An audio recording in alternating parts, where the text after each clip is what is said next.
Okay, hello and assalamualaikum to doctor and anyone who watched this video. So my name is SITI NURHALIZA BINTI SHAM. My number match is 1230715 and I'm from KMB2. Right, so today I'm going to present the topic of my infographic, which is how gig economy puts skill careers and Malaysia's growth at risk.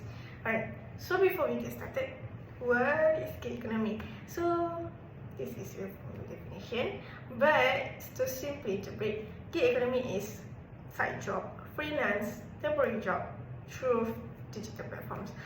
For example, in Malaysia we got Food Panda, Grab, Lalamove, and Colgate, and any other platforms that are not that famous. Right, so these are gig economy. Right, so what exactly is the issue with this topic? So actually, I want to highlight the GDP and skill. What affecting the GDP is skill works, and basically skill work who produce or contribute to GDP is declining due to transition to gig economy. So gig economy is right now booming. Alright, so what is the issue? So why people are transitioning, why people are moving to gig economy? So there are 4 reasons I want to highlight. So first, because of the low basic salary that offered by skill work. So that's why people would rather go to the gig work. Secondly is flexibility. In skill job, you have to work from 8 to 5 from Monday, Tuesday, Wednesday, Thursday, Friday, every single day, unless for the weekend. Alright. Next is skill mismatch with industry demand. So basically, this is because the university introduced or offered courses that industry do not want, not in demand. So universities need to revise them again. And then the last reason is because of the low barrier entry to gig works. So to enter the gig works, you only need vehicle and then driving license. That's all you need. Alright, so let's move on to how gig economy, how this transition will affect GDP. So GDP basically is consuming plus investing plus government plus export minus import. So in terms of consuming, alright, so people who works in gig works, they got inconsistent, unstable income or salary.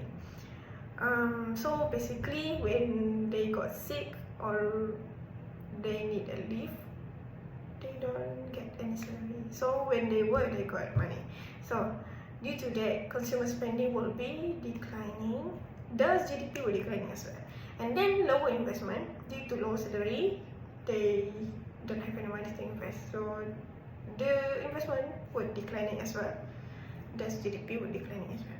Alright, and then the last thing is trade deficit that I want to highlight in this issue, because alright, so basically skilled workers are the one who produce or contribute to the GDP. Like for example, engineer, doctor, producer, those who use technology to produce machines. So these persons are the big contributor to the GDP. So when they transition to gig work, GDP is in the worst condition. So thus we would get trade deficit, and it will get worse if this issue is not recovered. Alright, so lastly, I will mention what can be done from this issue. So first thing first, expand this industry, R&D, technological AI, anything that contribute to the GDP by offering scholarships, training programs, or an incentive. Alright. Secondly, the employer for the skilled job, we need to attract again those graduates who transition to gig works to come back to the skill work by raising salary or give any incentive to attract them. Alright, so lastly, for universities, they have to revise the courses and training that they offered. The courses that the industry do not demand should be cut down, and then new courses that are relevant to these days should be introduced, like AI and technology courses. Right, so as you can see from the infographic data, gig workers education levels percentage. So basically, if we add up the pre-diploma, bachelor, master and degree, people who have graduates from university, it's actually a lot. It's around 65% from the overall worker in the gig work. So actually we can see that if this issue get worse, maybe the trade deficit gap will be much bigger. So I think that's all from me. I hope you enjoy this video and I hope we can find a solution together. Alright, that's all. Thank you.